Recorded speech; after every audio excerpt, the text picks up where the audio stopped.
kepala sekolah, dapat amanah dari kepala sekolah. Kemudian saya juga mengajar juga di STAIMA. Nah, di sini ya, alhamdulillah di sini semuanya nggak ada yang disabilitas ya, nggak ada. Alhamdulillah, jadi semuanya ya lengkap ya, punya mata yang bisa melihat, hidung yang bisa ya mencium, membedakan oh ini apa ya, ini aroma apa nih, misalnya temannya keringat, oh ini aroma keringatnya. Nah, kemudian kita dikasih mulut yang bisa bicara, kita bisa ya dikasih tangan yang bisa juga ya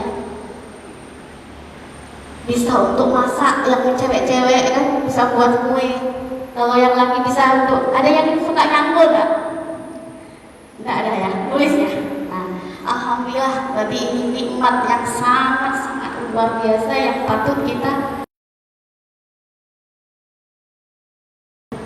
ya. Anak-anak yang lain yang belum diberikan kesempatan,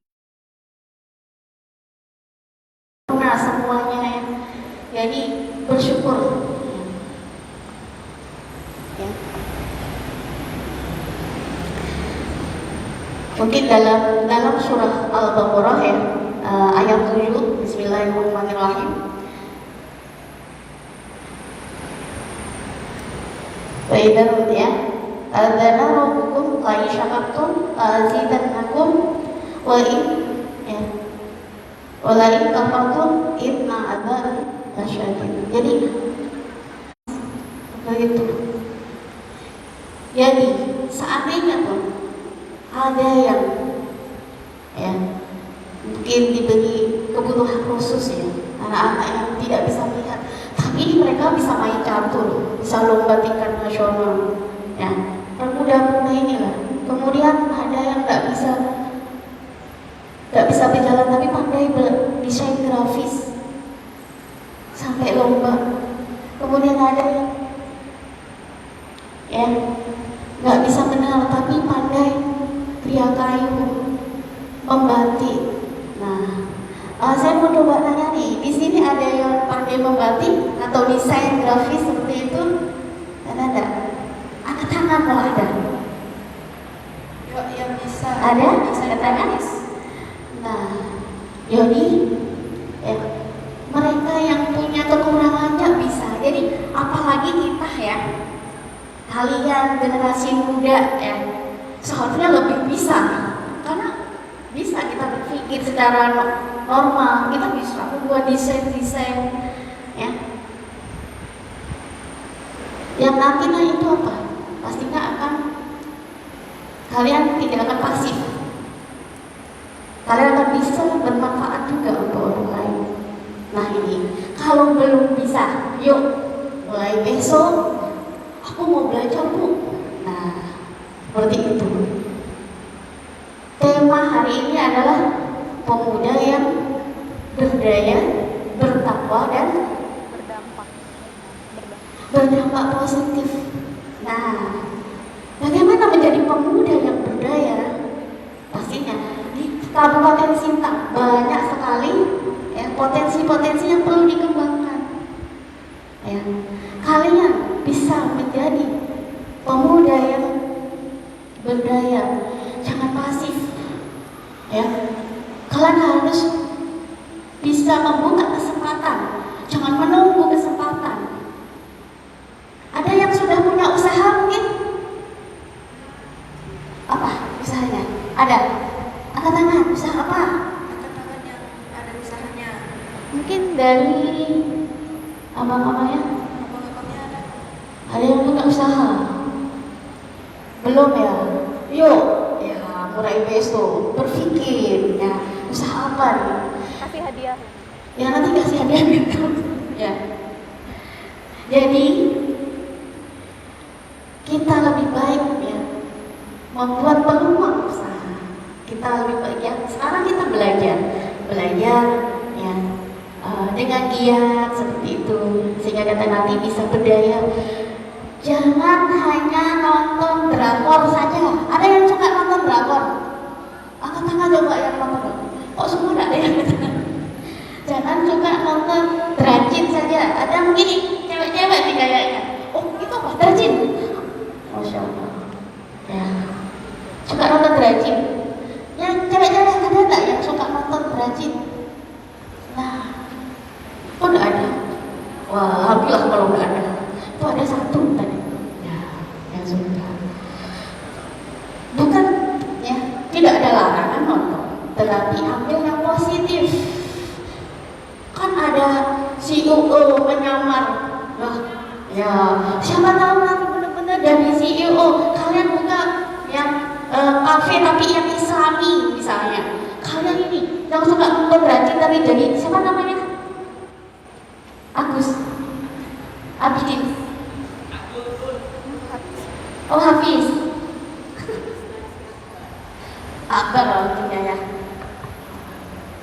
Siapa tahu nanti dari ya CEO-nya ya Masya Allah ya bisa buka misalnya usaha bakso ya atau usaha bakso biasa ya. Mungkin ya dengan menonton sebenarnya kita nggak nyuruh menonton dah. Seandainya pun ada yang selimeran gitu, jadi pilih-pilih lah, yang positif saja. Ya.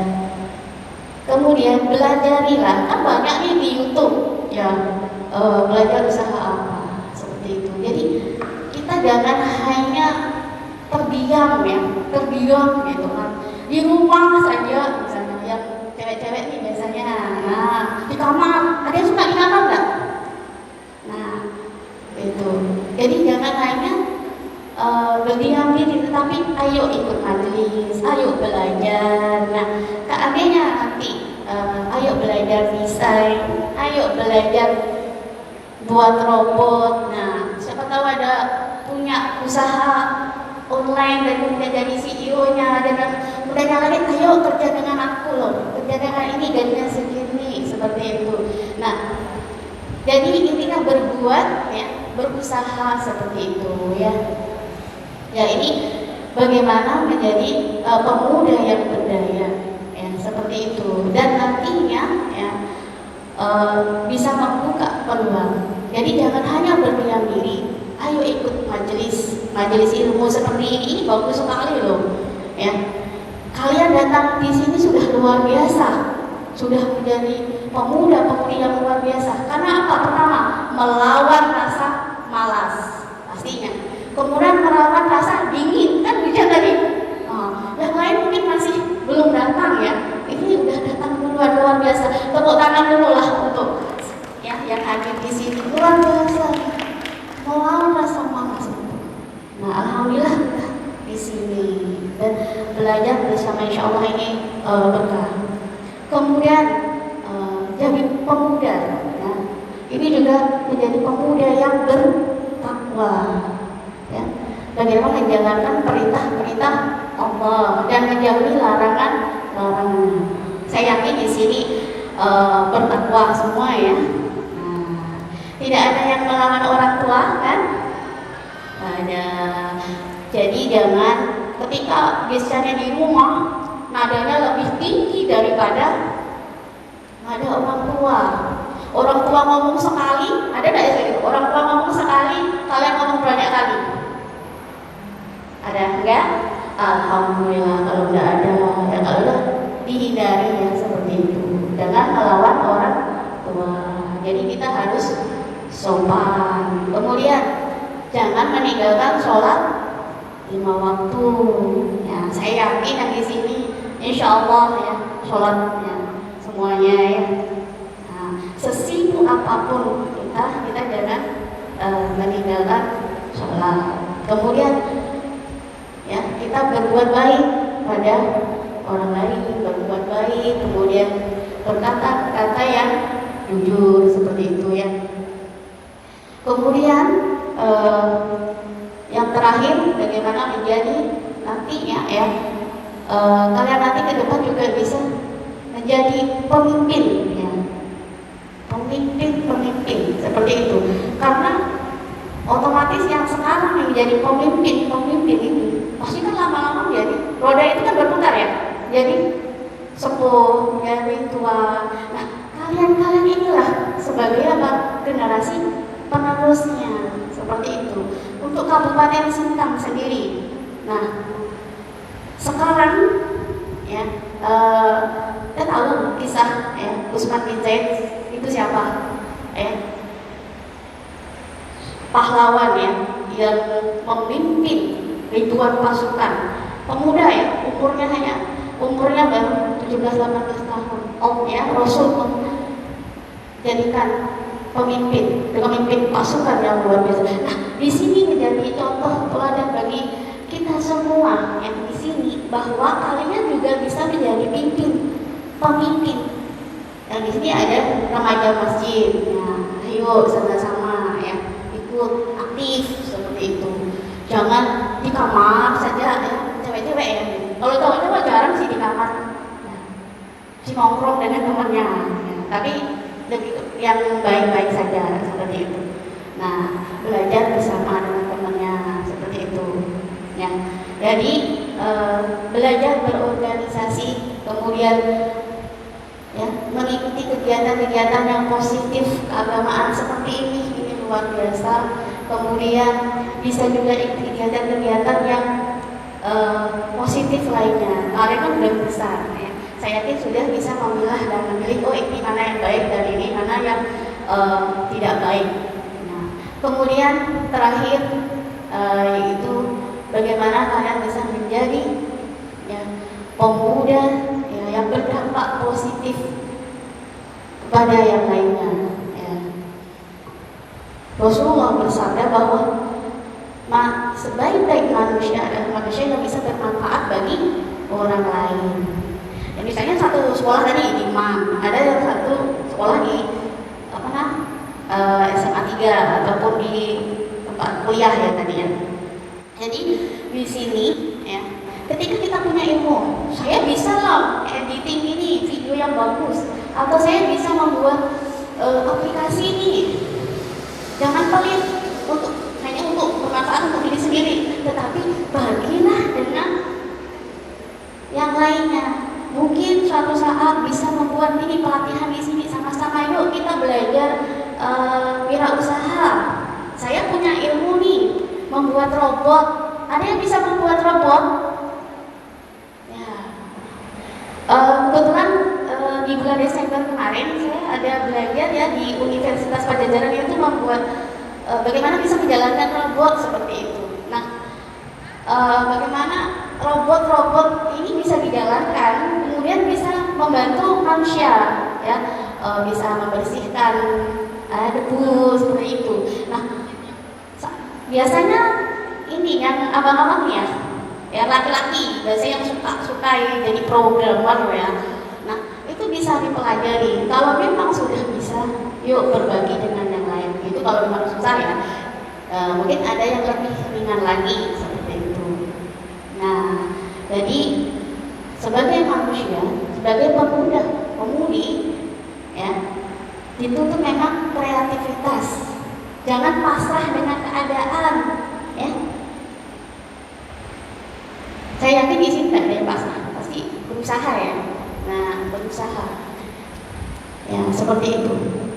Jadi kedepannya mudah-mudahan dengan belajar bersama, ya, di sini nanti kedepannya menjadi penerus bangsa yang menjadikan pemimpin-pemimpin yang solihah dan kita tidak tahu, siapa tahu yang tadi ya yang suka mungkin nonton, kita nggak tahu juga, siapa tahu karena yang ditonton adalah hal yang positif, bisa menjadi Pak Bupati, kita nggak tahu ya. Kemudian ibu-ibu ini cewek-cewek ya, kakak-kakak yang dekat saya ini bisa jadi ibu negara, kita tidak tahu. Kita berdoa aja yang terbaik ya. Asalkan sekarang mari kita isi dengan belajar sungguh-sungguh ya, belajar ilmu umum maupun ilmu agama untuk masa depan kita semua. Oke, mungkin itu dari saya. Sekian, saya akhiri. Assalamualaikum warahmatullahi wabarakatuh. Terima kasih ya Ibu Rohma atas penyampaian materinya. Mungkin saya ada memberi kesimpulan kalau misalnya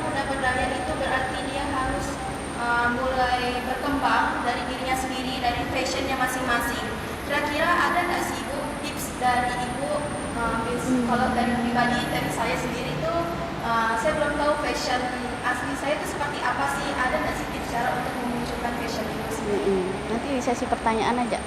Oh, sesi pertanyaan aja.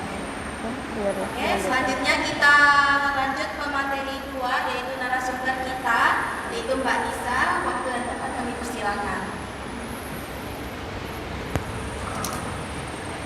Bismillahirrahmanirrahim. Assalamualaikum warahmatullahi wabarakatuh.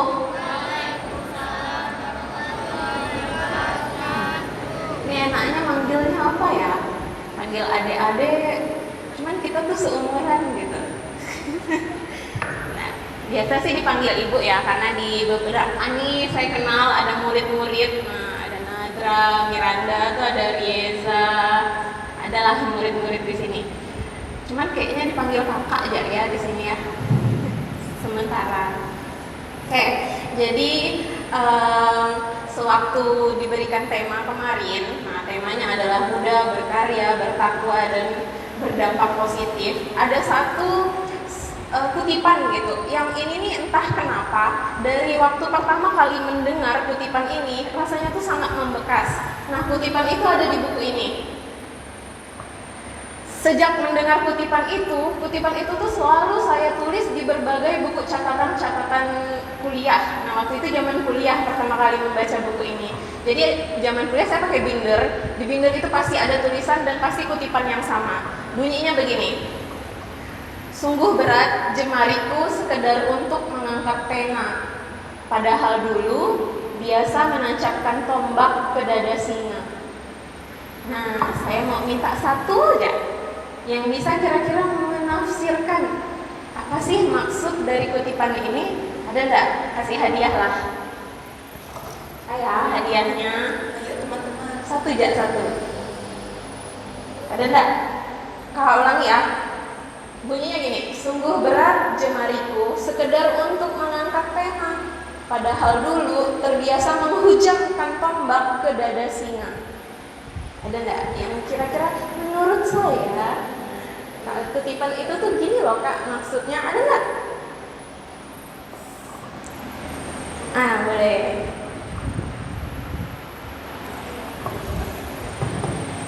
Assalamualaikum warahmatullahi wabarakatuh. Perkenalkan, nama saya Chelsea Olivia dari Istikara Sentang. Menurut saya kak, kutipan ini saya maknai sebagai bahwasanya dulu saya mampu melawan rasa malas saya atau ketakutan saya, namun sekarang hanya untuk melawan rasa malas pun saya sudah tidak mampu. Hanya itu yang dapat saya sampaikan. Kurang lebihnya, terima kasih. Terima kasih ya ini hadiahnya. Ya. Oke, jadi itu tafsiran masing-masing ya. Tapi pertama kali ketika mendengarkan kutipan ini, yang saya rasakan itu adalah besarnya disparitas antara kemampuan orang yang sudah tua dengan orang-orang yang masih muda. Orang yang sudah tua kemampuan fisiknya sudah sangat melemah. Bahkan untuk sekedar mengangkat pena pun tangannya sudah gemetaran. Padahal orang yang sama di masa mudanya punya kekuatan fisik yang luar biasa sampai-sampai dia mampu untuk menghujamkan tombak ke dada singa. Nah, apa pesan yang dapat kita ambil dari sini? Ya, salah satu yang paling saya ingatkan pada diri sendiri itu adalah jangan sampai menyia-nyiakan masa muda. Karena masa muda itu tidak akan terulang. Kalian tidak akan, ketika sudah menginjak hari tua, kalian tidak akan punya kekuatan yang sama seperti yang dimiliki di waktu muda. Dan yang dimiliki di waktu muda itu bukan hanya sekedar kekuatan fisik, kekuatan pikiran, bahkan beban atau tanggung jawab yang dimiliki itu masih sangat sedikit. Maka ada disparitas yang sangat signifikan antara masa tua dan masa muda. Maka jangan sampai masa muda itu disia-siakan. Ini sedikit pamer. Memang disuruh pamer sih kemarin. Jadi saya bawa sekumpulan sertifikat. Bukti bahwa saya sewaktu masih muda dulu tidak berusaha untuk tidak menyia-nyiakan masa muda. Ini adalah sertifikat Top 12 Writers. Ini tingkat nasional, dapatnya dari UPT Bahasa Untan. Ini sertifikat Prince and Princess of Physics, pernah ikut lomba fisika. Ini ada apa nih? Sertifikat juara 1 menulis cerpen, terus juara 1 menulis karya tulis ilmiah. Ini Korps Sukarela PMI di Malang, juara 1 belajar pelopor keselamatan lalu lintas. Bahkan di sekolah juga juara 1. Jadi ini pamer sedikit ya. Jadi saya pernah berada di fase di mana menuntut ilmu itu sesuatu yang sangat menyenangkan. Saya pernah berada di fase di mana saya itu sangat suka belajar. Suka saja dengan belajar, cuman belum tentu ya pelajaran sekolah, tapi suka dengan belajar. Maka segala macam ilmu itu saya pelajari gitu. Cuman pada akhirnya saya sampai di suatu titik di mana saya merasa kenapa rasanya apa yang sudah saya lakukan selama ini, berbagai macam prestasi yang sudah saya kumpulkan, oh ya ini yang dapat sertifikat aja. Di luar yang saya kalah-kalah itu lebih banyak dari ini, 4 atau 5 kali. Jadi saya sangat sibuk dulu zaman sekolah. Nah, tapi setelah beberapa tahun, terutama di tahun 2019, saya mengalami depresi. Itu sudah diperiksa secara klinis. Saya didiagnosis depresi, dan salah satu penyebabnya adalah saya merasa saya telah membuang-buang waktu. Di tahun yang sama, oleh psikolog, saya diminta untuk mulai menulis jurnal.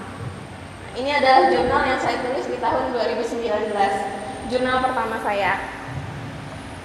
Salah satu isinya renungan-renungan tentang apa yang saya lakukan di usia muda. Nah, kalau teman-teman lihat di dalam, ini mungkin standar lah ya, awalnya nama, terus entah berbagai macam hal. Nah, jurnal ini isinya adalah perencanaan-perencanaan apa yang ingin saya raih, apa yang ingin saya lakukan.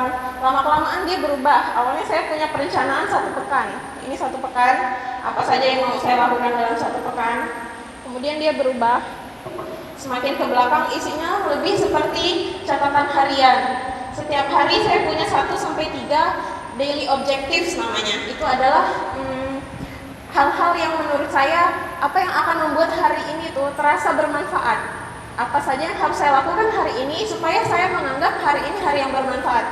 Itu saya tulis pertama pagi-pagi, kemudian sepanjang saya menjalani hari ini diisi. Nah, lumayan banyak isinya. Nah, setelah itu, setelah mulai menulis jurnal, saya mulai belajar banyak hal gitu. Saya mulai memahami diri saya sendiri, dan salah satu kesimpulan yang saya ambil, mengapa sih selama ini saya merasa telah menyia-nyiakan waktu mengikuti berbagai macam lomba, mengikuti berbagai macam kompetisi, tapi saya merasa tidak cukup bermanfaat. Sebelum saya kasih tahu jawabannya, saya mau cerita tentang 2 tokoh. Tokoh yang pertama itu masih sangat muda, di usia 11 tahun. Tokoh ini perempuan, dia pernah berdiri di depan gedung parlemen Swedia membawa tulisannya dalam bahasa Swedia ya. Intinya isinya itu School Strike for Climate. Dia sedang memprotes, berdemo sendirian. Umurnya 11 tahun, bawa tulisan besar-besar School Strike for Climate, sedang mendemo tentang masalah iklim di dunia di depan gedung parlemen, hanya sendirian. Foto dia berdiri sendirian itu, membawa tulisan itu, dan kebetulan waktu itu musim dingin di sana. Sampailah dia ketiduran dengan jaketnya yang warna kuning. Difoto oleh ibunya, dikirim di sosial media. Besoknya ada 2.000 orang yang ikut dengan dia bersama-sama berdemo di depan parlemen Swedia. Sampai sekarang dia sudah memimpin sebuah organisasi yang bergerak di bidang iklim, namanya Friday for Change. Itu sudah melibatkan 17.000 orang di seluruh dunia. Dimulai dari anak 11 tahun yang berdiri sendirian di depan gedung parlemen. Tokoh yang tidak kalah penting itu ada di buku yang ini. Nah, favorit nih, banyak tandanya kan. Psychology of Money. Jadi di buku ini diceritakan seorang investor paling memiliki return paling besar di dunia. Ada yang tahu namanya? Saya tahu yang belakang tahu, nggak saya yang belakang. Ada yang tahu nggak namanya investor terbesar di dunia yang sampai akhirnya dia membangun sebuah perusahaan investasi. Belum pernah ada perusahaan seperti itu sebelumnya. Saking untungnya dia dalam berinvestasi. Ada yang tahu? Kakak hitung sampai 5. 1. Yang tahu dapat hadiah. 2, 3, 4. Siapa? 5. Yes. Apa ya? Buffett. Ya. Warren Buffett. Nah, Buffett ya bacanya, bukan Buffett. Tulisannya Buffett sih. Warren Buffett. Jadi Warren Buffett itu, kalian tahu nggak? Setelah diteliti di dalam buku ini tuh dituliskan, Warren Buffett itu ternyata returnnya memang paling besar karena dia usianya udah tua kan, udah punya pengalaman yang banyak.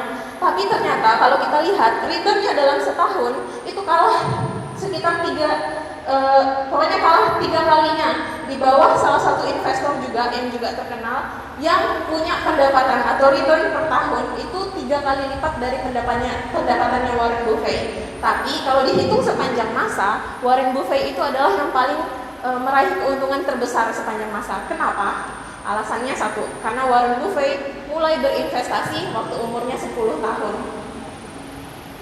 Warren Buffett mulai berinvestasi waktu umurnya 10 tahun. Greta Thunberg mulai berdemonstrasi di depan gedung parlemen Swedia, umurnya masih 11 tahun. Kalian umurnya berapa?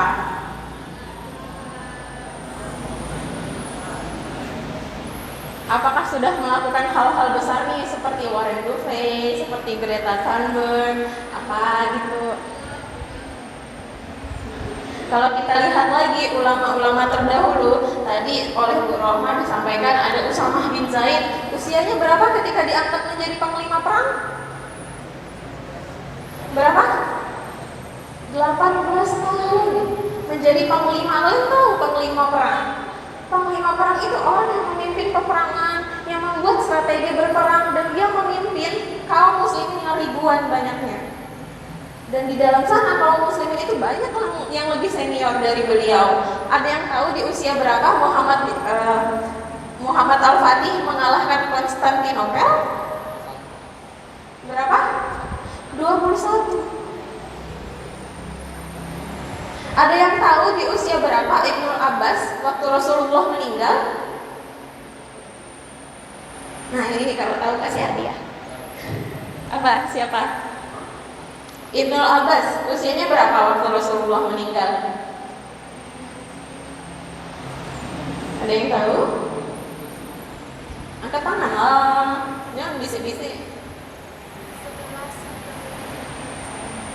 Oke, apa ya? Cewek ya, nikah. Ya, jadi banyak perbedaan, ada yang bilang 10, ada yang bilang 11 sampai 13, ada yang bilang 17, tapi yang masyhur itu 11 sampai 13 tahun.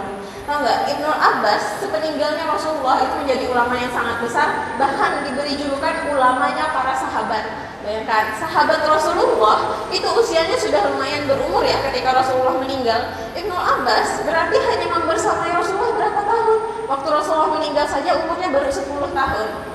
Berarti selama 10 tahun pertama kehidupannya dia sudah banyak sekali menuntut ilmu dari Rasulullah, sampai-sampai ketika dia dewasa dia menjadi ulamanya para sahabat. Nah, jadi ini adalah contoh-contoh di mana dahulu kaum muslimin itu sangat semangat untuk memberikan manfaat. Saya merasa saya kurang bermanfaat, maka saya berkaca pada kehidupan para ulama zaman dahulu.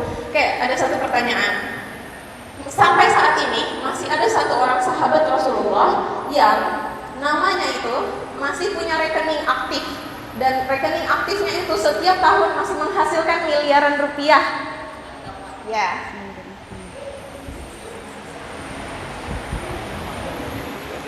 Ya. Namanya Utsman bin Affan. Habis nggak lama-lama nih. Namanya Utsman bin Affan. Bayangkan, Utsman bin Affan sahabat Rasulullah, hidupnya itu di tahun 1400 tahun yang lalu. Hidupnya di zaman Rasul. Sampai saat ini masih ada rekening aktif atas nama beliau, dan rekening itu masih menghasilkan miliaran rupiah setiap tahunnya. Digunakan untuk apa? Untuk menyantuni orang-orang miskin, memberi makan anak-anak yatim, dan untuk membiayai hotel-hotel di Mekah. Kalau suatu hari kalian punya rezeki pergi ke tanah suci, nah kalian mungkin bisa menginap di hotel yang salah satunya dibiayai oleh rekening milik salah seorang sahabat Rasul. Bisa nggak kalian bayangkan betapa banyaknya manfaat yang dihasilkan oleh Utsman bin Affan? Bisa nggak kalian bayangkan berapa banyak pahala yang sampai saat ini tuh masih mengalir berkat adanya harta kekayaan beliau yang sampai saat ini tuh masih terus digunakan. Mau punya kekayaan, mau punya manfaat seperti itu, mau meraih pahala seperti itu, maka cara satu-satunya yaitu jangan pernah menunda untuk berbuat baik. Greta Thunberg tidak pernah menunda sampai umurnya besar. Umur 11 tahun dia memberanikan diri meskipun hanya sendirian. Warren Buffett gak perlu menunggu sampai berpengalaman, tidak menunggu dia sampai jadi pewaris dulu baru dia mau berinvestasi. Jadi pesan kakak untuk kalian yang mumpung masih muda, mumpung kalian masih punya kekuatan untuk menancapkan tombak di dada singa, jangan tunggu sampai jari kalian tuh udah gemetar sekedar untuk menulis, sekedar untuk membaca. Jangan pernah menunda-nunda gitu. Ini adalah kalau berkaca kembali kepada ulama-ulama terdahulu, rasanya kita ini tidak ada apa-apanya, sangat terlambat gitu. Berbuat kebaikan sekarang pun tidak mampu menyaingi mereka, ya enggak? Jadi paling kakak mau nanya satu lagi sih. Ada seorang ulama yang beliau tuh hidup belakangan masuk Islamnya. Setelah beliau masuk Islam 3 atau 4 tahun kemudian Rasulullah meninggal. Tapi sahabat ini meriwayatkan lebih dari 5.000 hadis. Ada yang tahu namanya? Angkatlah tangannya.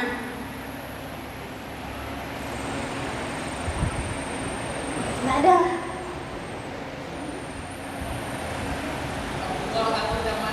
Bukan. Aduh, bukan. Siapa ya? Iya, Abu Hurairah. Ini ya. Abu Hurairah. Abu Hurairah itu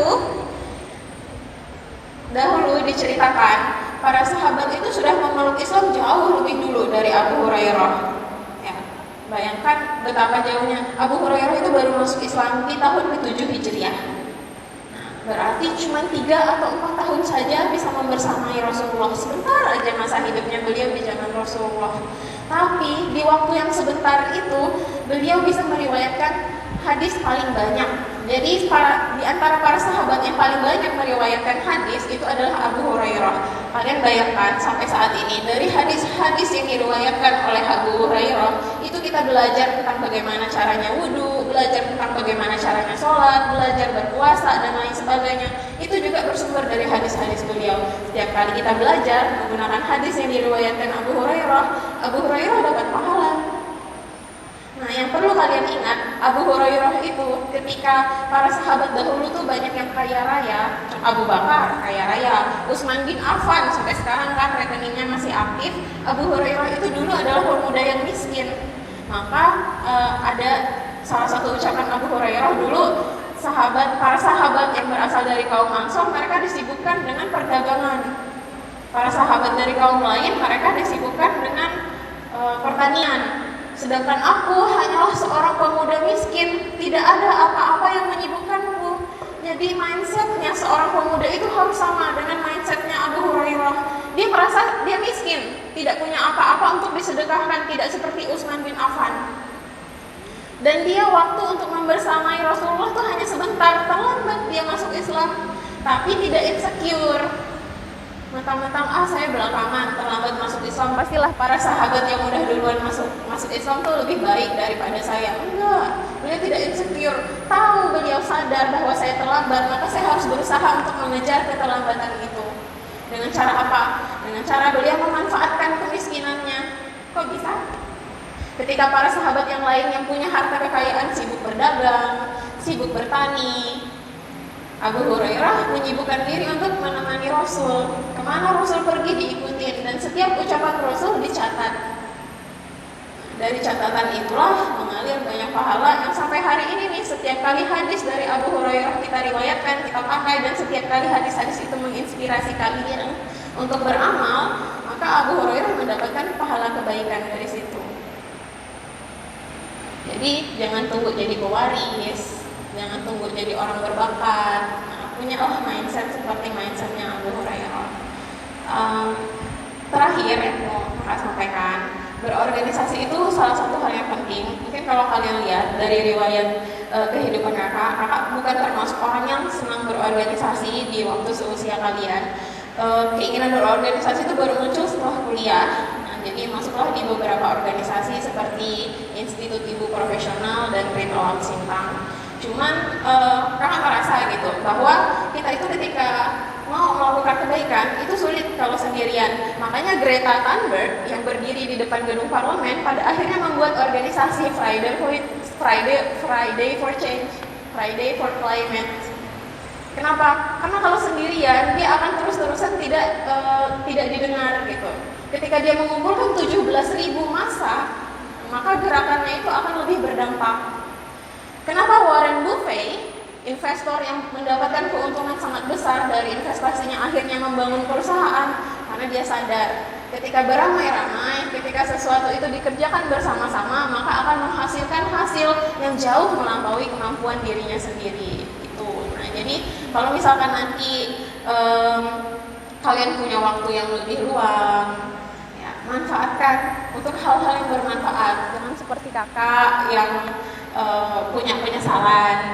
Nah, jangan sampai ketika kalian dewasa itu hidupnya hanya diisi dengan penyesalan atas waktu di masa-masa muda yang sudah disia-siakan. Ingat, manusia itu adalah kumpulan dari keputusan-keputusan. Keputusan yang kalian buat hari ini, apapun bentuknya, akan mempengaruhi keputusan kalian berikutnya dan akan mempengaruhi siapa kalian yang akan ada di masa depan. Jadi, jadilah orang seperti Abu Hurairah gitu, yang membuat keputusan baik, tidak tergelam dari rasa insecure. Mungkin cukup sekian dari kakak, akan kembalikan ke moderator. Assalamualaikum warahmatullahi wabarakatuh.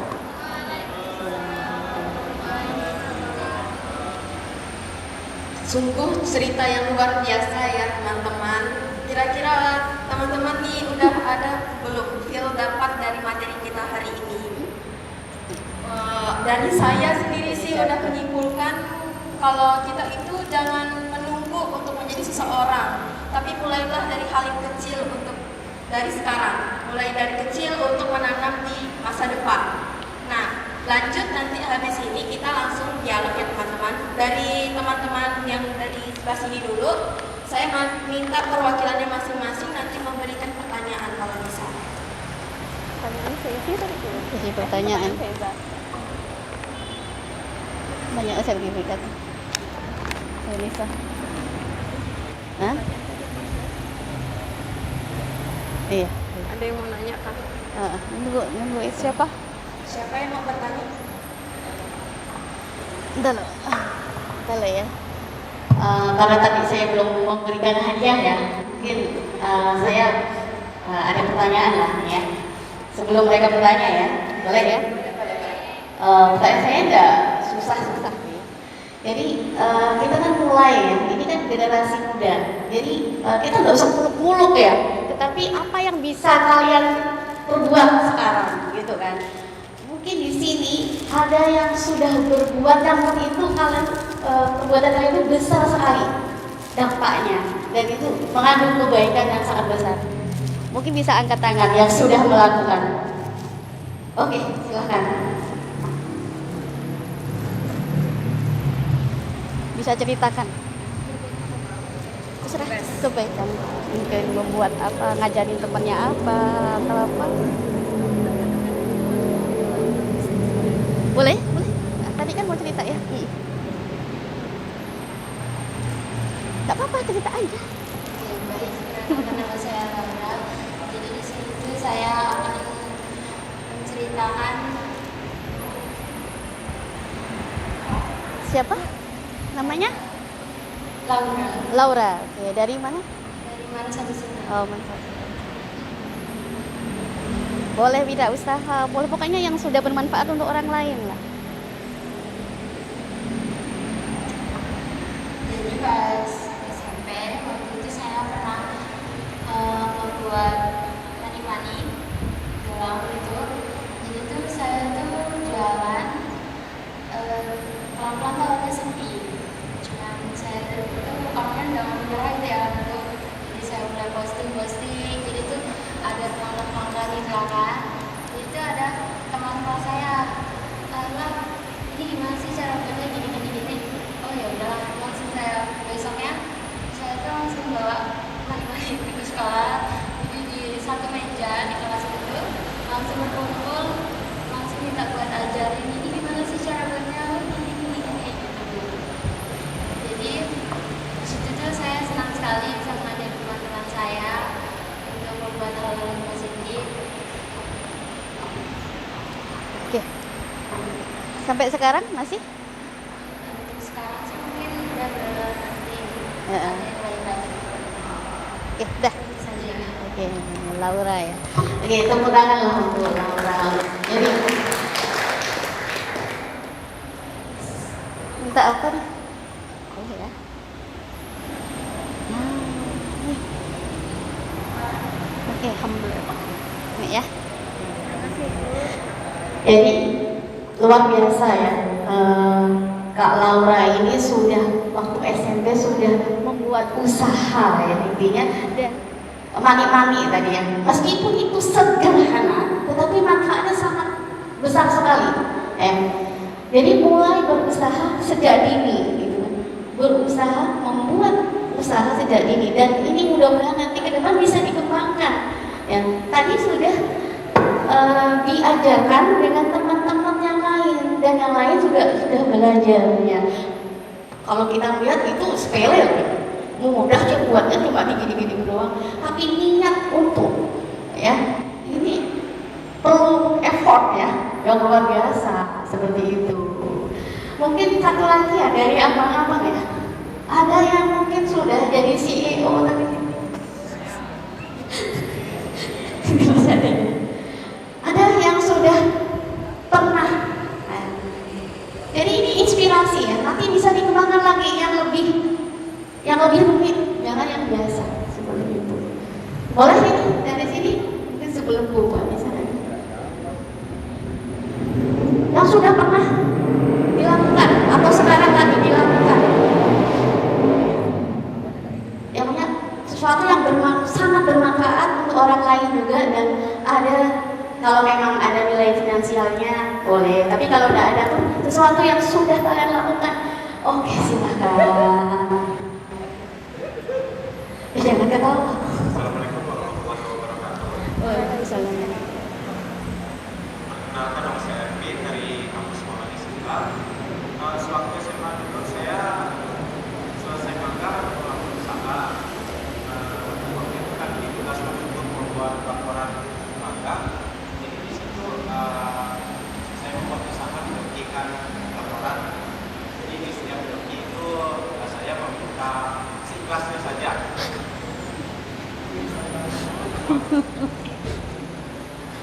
Jadi di setiap joki tugas itu saya meminta tarifnya itu seikhlasnya saja, agar tidak membebani teman-teman saya yang saya jokikan tugasnya. Oke, tepuk tangan dulu lah. Jadi Abang Edwin ini membuat jasa ya, ya jasa tadi apa ya, buat laporan ya, ya. Ini juga bagus ketika, maksudnya bagus ini untuk ya, jadi otomatis dengan orang ini ya meminta untuk dibuat, pasti berpikirnya keras. Tetapi bagi yang lain mungkin ada positif dan negatifnya. Jadi mereka kok usah kerjakan, nyuruh dia aja gitu kan. Nah itu ada segi positifnya, ada segi negatifnya. Tapi ini juga sudah luar biasa ya. Nah ini hadiahnya ya. Ini yang sudah pernah dilakukan ya. Ini ya. Oke, silakan.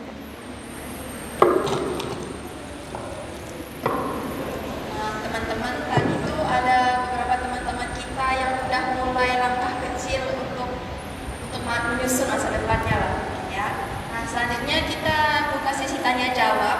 Jadi angkat tangan yang mau bertanya.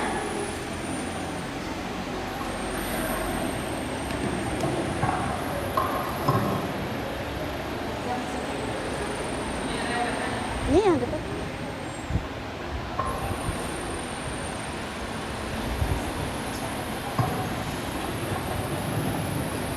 Bismillahirrahmanirrahim. Assalamualaikum warahmatullahi wabarakatuh. Perkenalkan, nama saya Charity Farzana. Saya dari Sekolah Man 1 Sinta. Di sini saya izin bertanya untuk Bu Rohma sebagai generasi muda bahwa kita bisa memulai usaha dari kecil-kecilan, dari hasil karya yang kita bisa peroleh. Mungkin bisa hari ini atau besok. Namun bagaimana dari seorang remaja yang sudah mulai berpikir membuka usaha kecil-kecilan, lalu dia berpikir bahwa dia sudah tidak ingin merepotkan orang tuanya, namun kehalang karena orang tua belum membolehkan. Izin bertanya. Assalamualaikum warahmatullahi wabarakatuh. Waalaikumsalam.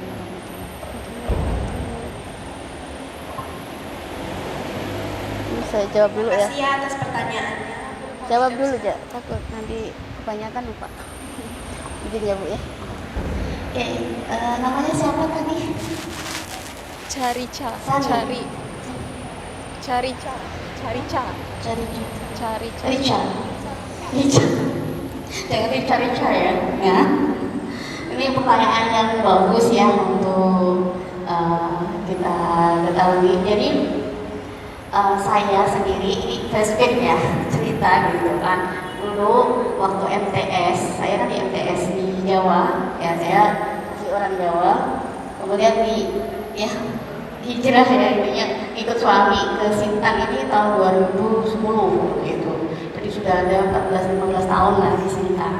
Jadi waktu masih kecil ke MTS itu saya belajar di sekolah itu ada ekstra ngejahit. Nah itu sampai sekarang saya memang hobi ya menjahit seperti itu. Ya karena terbentur dengan kesibukan sekarang mungkin agak ini berkurang. Nah ketika tadi yang dulu ya kita dulu, saya dulu pingin nih udah belajar menjahit, pingin nih buka usaha, tapi kan nggak mungkin lah ya ketika masih sekolah seperti itu waktu dulu ya di kampung lagi kan masih terkendala. Nah sama kisahnya dengan ya siapa Kak Ika tadi ya, ya sama. Jadi ketika kita usaha, tapi mau usaha nih udah bisa, mau usaha, misalnya Ica udah bisa merangkai bunga atau membuat buket atau ya membuat kerudung basah. Nah mau usaha nih, tapi dari orang tua fokus dulu sekolah, nggak usah mikir usaha dulu. Nah jadi pertama ya, kita ikuti dulu ya apa yang disarankan orang tua. Pastinya orang tua ingin yang terbaik untuk kita, jadi kita fokus dulu. Tetapi lambat laun kita pun sambil bicara baik-baik gitu dengan orang tua, kita tunjukkan kita bisa, dan insya Allah ini tidak mengganggu pelajaran gitu. Nah nanti lambat laun insya Allah misalnya orang tua mengizinkan, nah itu silahkan. Tapi selama orang tua belum mengizinkan, lebih baik ilmu itu bisa juga ditularkan mungkin dengan yang lain seperti itu. Itu kalau menurut saya ya. Nah seperti itu sih. Boleh dikasih hadiah kan? Sudah bertanya. Nah ini ya. Soalnya kalau mau bertanya itu perlu usaha ya, pasti berpikirnya panjang. Aku takut ya bertanya, takut dicampur gitu. Enggak, sebenarnya enggak. Tapi keberanian untuk bertanya itu suatu hal yang tidak semua orang bisa lakukan. Maka perlu apresiasi ya. Oke, semoga menjadi ini ya, semoga bermanfaat ya. Oke, kita lanjut pertanyaannya. Untuk tadi kan udah banyak dari SMA 4 sama MAN ya. Coba kita bergeser ke SMA 3 atau SMA 2. Ini ada yang mau bertanya kan di sini kan? SMA 1. Ini Bu.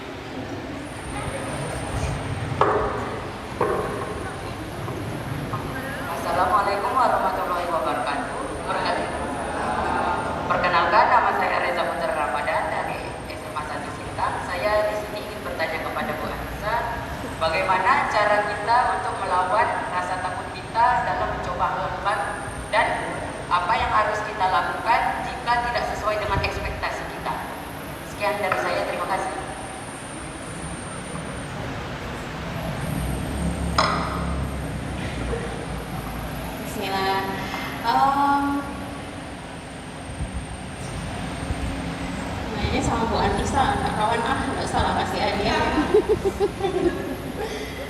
manggilnya ibu.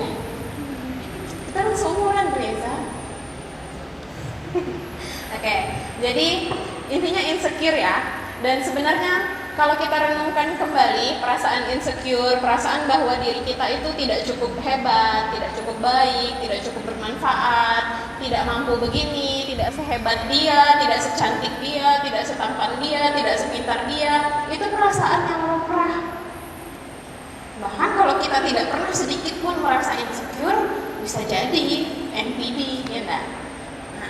Tapi tidak ada satupun cara, kalau kita tenggelam nih dalam rasa insecure, tidak ada satupun cara untuk mengobati perasaan insecure, tidak ada satupun cara untuk mengobati rasa rendah diri, kecuali dengan berusaha.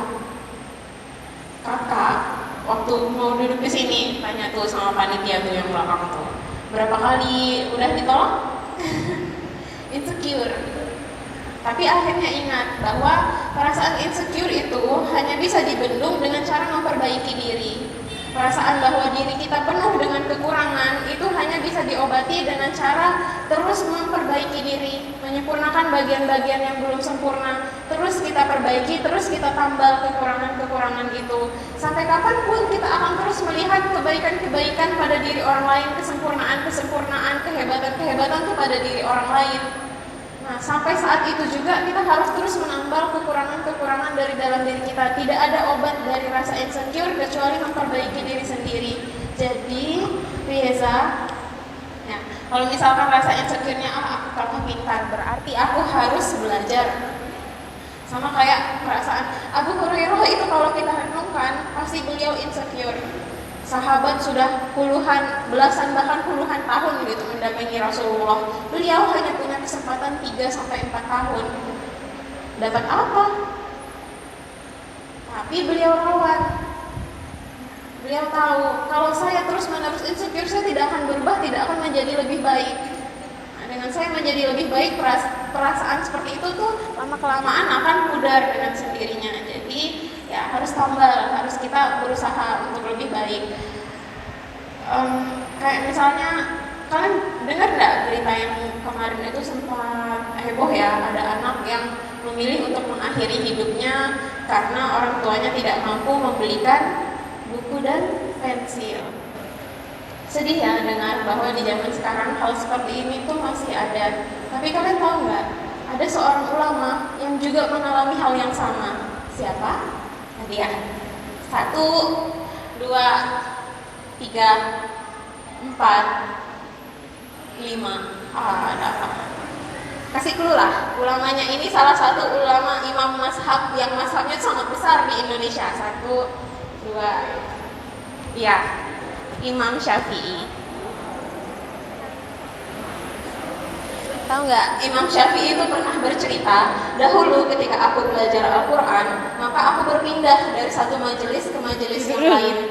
Lanjutannya apa? Beliau bilang, dan ibuku tidak memiliki apa-apa yang bisa dia berikan kepadaku untuk membeli kertas. Imam Syafi'i dulu, ibunya nggak punya harta, tidak bisa beli kertas. Apa yang dilakukan Imam Syafi'i? Hadiah lagi nih. Nah, mushaf. Apa yang dilakukan Imam Syafi'i ketika tidak mampu membeli kertas? Oke. 1, 2, 3, 4. Bukan. Sedikit lagi. Bukan, sedikit lagi. 1, 2, 3, 4. Ada hangus. Jadi lanjutannya, jadi Imam Syafi'i bilang, ibuku tidak memiliki apapun yang bisa ia berikan padaku untuk membeli kertas. Maka jika aku di jalan bertemu dengan bongkahan tulang yang lebar, akan aku kumpulkan dan kujadikan tempat untuk menulis. Setelah tulang itu penuh, maka akan aku simpan di rak di rumahku, katanya. Jadi ketika perasaan tidak mampu itu ada, nah, kalau kita renungi ya ulama-ulama terdahulu, makanya mereka itu sangat hebat. Makanya Allah karuniakan mereka tuh pahala yang luar biasa. Yang sampai sekarang pelajaran-pelajaran dari mereka itu masih kita manfaatkan dan mereka masih mendapatkan pahala dari itu semua karena usaha dan kerja kerasnya. Tidak mampu membeli kertas itu tidak menjadikan Imam Syafi'i orang yang insecure, saya tidak mampu. Tapi justru ketidakmampuan itu beliau lawan. Bahkan bayangkan, bertemu tulang di jalan itulah yang dijadikan tempat untuk menulis. Ada imam juga, salah seorang imam mazhab yang karena tidak punya uang, tidak mampu untuk membiayai pendidikan, itu menjual atap rumahnya. Siapa ya? 1, 2, 3, 4, 5. Imam Malik. Nah, Imam Malik menjual atap rumahnya sendiri karena tidak punya uang untuk menuntut ilmu. Sampai karena beliau sudah tidak punya atap, maka sahabat-sahabatnya akhirnya patungan untuk membantu biaya beliau dalam menuntut ilmu. Ulama Imam mazhab satu lagi, mazhab Hambali, Imam Ahmad bin Hanbal, ketika tidak punya uang untuk menuntut ilmu, apa yang beliau lakukan? Beliau membuat tali celana, bekerja membuat tali celana dijual, dapatlah uang untuk menuntut ilmu. Imam mazhab yang sangat besar itu ternyata orang-orang yang tidak mampu, yang membeli kertas pun tidak bisa, tidak punya harta. Tapi mereka itu adalah orang yang tidak kalah oleh perasaan insecure-nya. Kalian juga harus seperti itu, harus mengambil inspirasi dari tokoh-tokoh yang sudah membuktikan kegigihan mereka dalam menuntut ilmu, kegigihan mereka dalam menebar manfaat bagi manusia-manusia yang lain. Mungkin begitu dulu ya. Saya kembalikan ke moderator. Oke teman-teman, masih ada waktu. Ada yang mau bertanya? Saya dulu ya.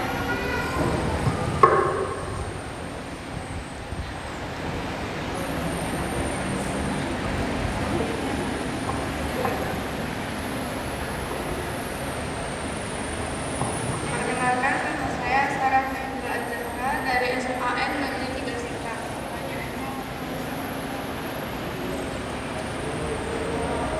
Bagaimana saya mempersiapkan masa depan sejak sekarang dan tantangan apa yang saya hadapi sebagai generasi muda saat ini?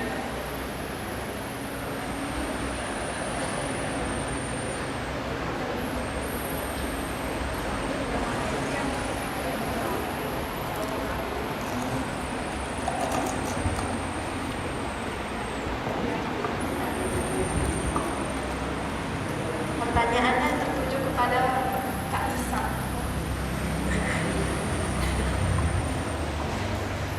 Susah nih nanyanya, bagaimana mempersiapkan masa depan, saya aja nggak siap. Ada yang sudah mempersiapkan masa depan?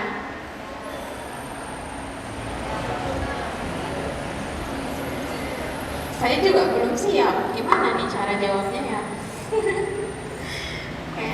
Jadi saya termasuk seseorang yang berpedoman teguh pada perbaikan itu dimulai dari hal-hal kecil. Saya nggak bawa bukunya, tapi ada satu buku yang sangat menginspirasi, judulnya Atomic Habits. Nah, buku ini tuh membuktikan bahwa manusia itu bisa memiliki cita-cita yang sama, tapi ada yang bisa meraihnya, ada yang tidak. Perbedaan itu adalah apakah mereka berjuang untuk meraihnya. Gini, kok coba kalian renungkan, kecil sekali kemungkinannya saya bisa jadi presiden Indonesia, betul nggak? Masa betul sih, bahkan kayak apa gitu. Kecil sekali kemungkinannya saya bisa jadi presiden Indonesia. Ya gimana mau jadi presiden, mencalonkan diri saja tidak pernah, ya enggak? Nah, ada ulama yang bilang seseorang tidak akan mendapatkan sesuatu yang tidak dia usahakan. Saya tidak akan bisa jadi presiden kalau saya tidak berusaha menjadi presiden, minimal mencalonkan diri jadi presiden. Nah, sama. Seseorang yang menginginkan masa depan yang baik, masa depan yang cemerlang, masa depan yang sukses, dia tidak akan bisa dapatkan itu kecuali dia usahakan. Cuman saya perlu mengingatkan ini ya. Sebenarnya saya harusnya nyampaikan tadi di materi. Ilmu itu kan banyak, dan saya dulu pernah ada di fase dimana saya tuh belajar segala macam hal.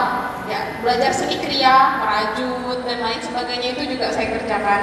Nah, cuman di masa saya di diagnosis itu, nah saya sampai di perenungan gini. Ilmu itu banyak, Dan setiap ilmu itu pasti dia akan mengatakan aku adalah yang paling penting.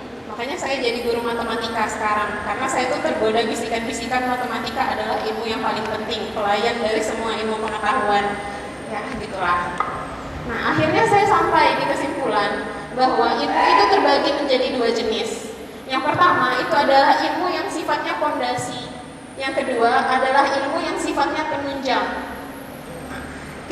Ilmu yang penunjang seperti ilmu sains dan lain sebagainya itu penting, sangat penting, bahkan banyak hal yang kita manfaatkan saat ini itu berasal dari ilmu-ilmu tersebut.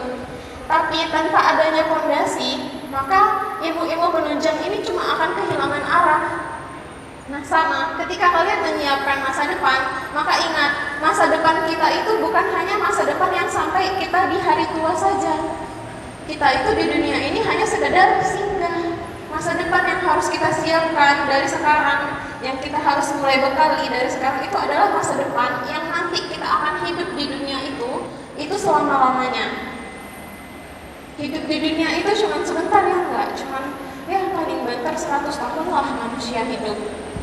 Ya, orang paling tua yang masuk catatan Guinness Book of Record kan 120-an tahun. Ya paling cuma segitulah kita hidup. Syukur-syukur kalau sampai segitu.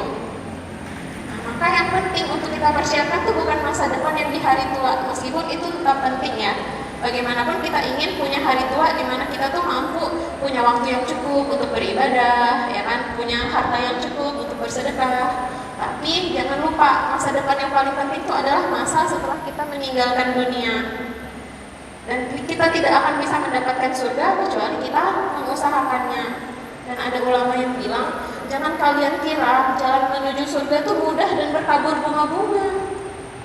Jalan menuju surga itu adalah jalan yang berliku-liku, jalan yang bertabur dengan batu-batuan yang tajam.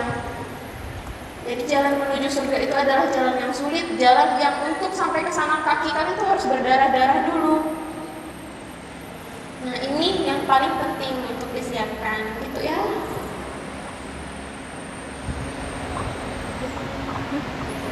Oh iya.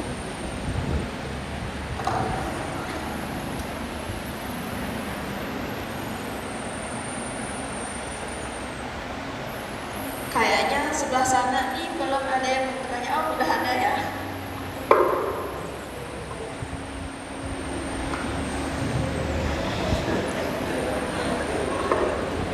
Lucu ya topinya. Assalamualaikum warahmatullahi wabarakatuh. Waalaikumsalam. Izinkan perkenalkan, nama saya Muhammad Fatul Nazam. Saya berasal dari SMA Negeri 2 Sintang. Saya ingin bertanya untuk Kak Anissa. Kan saya juga membaca buku seperti Kakak Psychology of Money. Saya menemukan bahwa Warren Buffett pernah menyarankan untuk anak muda untuk memulai kebiasaan yang dibangun saat masa muda akan mempengaruhi masa depan. Apa maksud Warren Buffett ketika mengatakan bahwa kebiasaan yang dibangun saat muda akan mempengaruhi masa depan menurut Kakak? Ya, terima kasih.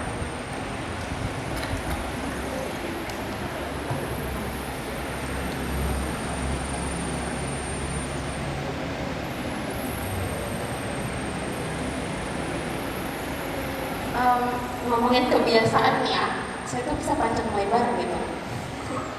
Karena saya guru, dan salah satu piranti dalam pendidikan itu bunyinya adalah pendidikan adalah kebiasaan. Kenapa ini penting? Yang perlu kalian cermati adalah bahwa manusia itu ibaratnya kita tuh sedang berdiri di eskalator yang sedang bergerak turun. Ada nggak yang pernah naik eskalator? Yang eskalatornya tuh turun, tapi kita tuh mau naik. Pernah nggak? Pernah nih, beneran? Siapa yang pernah? Oh, ada yang pernah, bandel ya ternyata. Jangan ya. Tapi bisa nggak kalian bayangkan kalau kita tuh ada di eskalator, tapi eskalatornya sedang bergerak turun. Ya, jadi ada yang mengibaratkan bahwa manusia itu ibaratnya seseorang yang sedang berdiri di eskalator yang sedang bergerak turun. Apa maksudnya? Maksudnya jika kita hanya berdiam diri, maka kita itu kondisinya akan semakin hari semakin menurun, semakin memburuk. Jadi manusia itu tidak seharusnya berdiam diri. Manusia itu seharusnya berjuang. Nah, kebaikan itu mujahadah. Kebaikan itu adalah sesuatu yang harus diperjuangkan, harus dijihadkan. kalian harus berperan. Memang kebaikan itu sulit ya, membangun kebiasaan baik itu sulit. Saya merasakan sendiri, tanya tuh sama panitia, tahu dia. Membangun kebiasaan itu sulit, dan saya adalah salah satu orang yang sangat sulit gitu untuk membangun kebiasaan. Makanya oleh psikolog saya disarankan untuk membuat jurnal. Nah, tujuannya adalah saya memiliki kebiasaan-kebiasaan. Dalam buku Atomic Habits diceritakan kebiasaan itu 1% saja lebih baik kita menciptakan atau menjalankan satu kebiasaan yang hanya memperbaiki kualitas kehidupan kita tuh 1% aja lebih baik. Dalam 1 tahun kualitas hidup kita itu akan meningkat 37%. Jadi kalian itu 1/3 dari diri kalian sekarang itu akan bertambah kalau kalian meningkatkan 1% dari kebiasaan baik. Nah, yang biasanya misalnya tidurnya jam 12, nah bolehlah lebih awal 15 menit. 15 menit ya, kan cuma 1%. Tahun depan set lagi deadline lebih awal 15 menit lagi. Nah, gitulah. Jadi 1% kebiasaan itu akan membuat kualitas hidup tuh lebih baik. Nah, ini yang disampaikan oleh James Clear namanya, yang menulis buku Atomic Habits. Nah, jadi memang iya, kebiasaan-kebiasaan kita itu bisa membentuk masa depan kita. Jadi saya lupa bunyi pepatah aslinya ya, pokoknya ada yang bilang kebiasaan itu akan membentuk karakter. Nah, diri kita itu adalah kumpulan-kumpulan kebiasaan. Siapa kita itu adalah apa yang biasa kita lakukan. Orang tidak mungkin bilang kamu orang yang dermawan kalau kamu tidak terbiasa sedekah. Orang tidak mungkin bilang kamu orang yang rajin kalau kamu tidak biasa bekerja. Orang tidak mungkin bilang kamu seorang yang sabar kalau kebiasaannya ya marah-marah. Nah, maka siapa diri kita itu ditentukan dari kebiasaan kita, dan siapa diri kita itu akan menentukan masa depan kita.